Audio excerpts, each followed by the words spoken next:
Pakistan super লিগের Rishad show চলছেই। কোয়েটা গ্ল্যাডিয়েটর্সের বিপক্ষে অভিষেক ম্যাচেই বাজিমাত করেছিলেন রিশাদ। 31 রানে 3 উইকেট নিয়ে লাহোর কালান্দার্সকে ম্যাচ জেতাতে ভূমিকা রেখেছিলেন। সেই ধারাবাহিকতায় দ্বিতীয় ম্যাচে করাচি কিংসের বিপক্ষে আরো দুর্দান্ত পারফর্ম করলেন তিনি। এই দিন তিনি 4 ওভার বল করে 26 রান খরচায় নিয়েছেন 3 উইকেট। ব্যাক টু ব্যাক দুটো ম্যাচে 3টা করে উইকেট তিনি নিলেন এবং করাচি কিংসের বিপক্ষে তার ইকোনমি রেট 6.50। কিন্তু এই স্ট্যাটটা একটু অন্যরকম আসলে হতে পারতো এরকম 4 ওভার বল করে 20 রানে 4 উইকেট নিয়েছেন রিশাদ, এবং সেটা যদি তিনি করতে পারতেন সেটা তার ক্যারিয়ার বেস্ট পারফরমেন্স আসলে হয়ে যেত। সেটা হয়নি, কারণ চতুর্থ ওভারের শেষ বলে খুশদিল শাহ তাকে একটা বড় শট খেললো। বাউন্ডারি লাইনে সিকান্দার রাজা ক্যাচটা তালুবন্দি করে বাউন্ডারি লাইনটা ক্রস করে চলে গেল।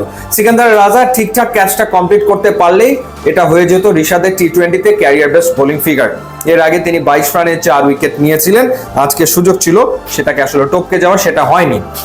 তাহলে যেটা হতো যে ইনিংসে নিজের প্রথম বলে উইকেট এবং শেষ বলে উইকেট।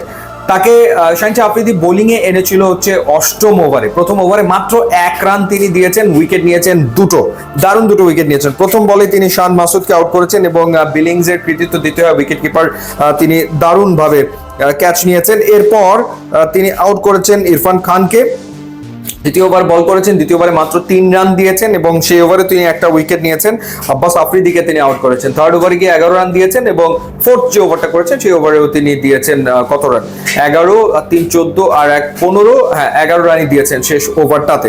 সো ওভারঅল দুর্দান্ত পারফরমেন্স নিশ্চিতভাবেই। এবং ব্যাক টু ব্যাক দুটো ম্যাচে যে ব্যাপারটা ঘটেছে যে আগে ব্যাট করেছে লাহোর কালান্দার্স, তারা কোয়েটা গ্ল্যাডিয়েটর্স বিপক্ষে 219 রান করেছিল।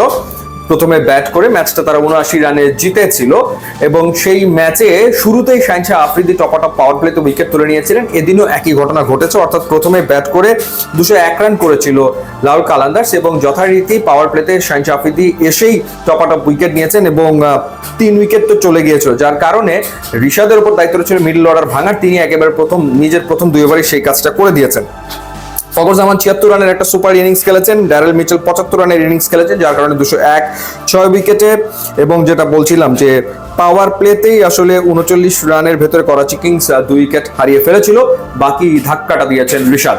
সো 4 উইকেট হয়ে গেলে এককভাবে উইকেট টেকারদের তালিকাতে শীর্ষে চলে যেতেন তিনি। এখন আবরারের সাথে যৌথভাবে 6 উইকেট নিয়ে শীর্ষে রয়েছেন।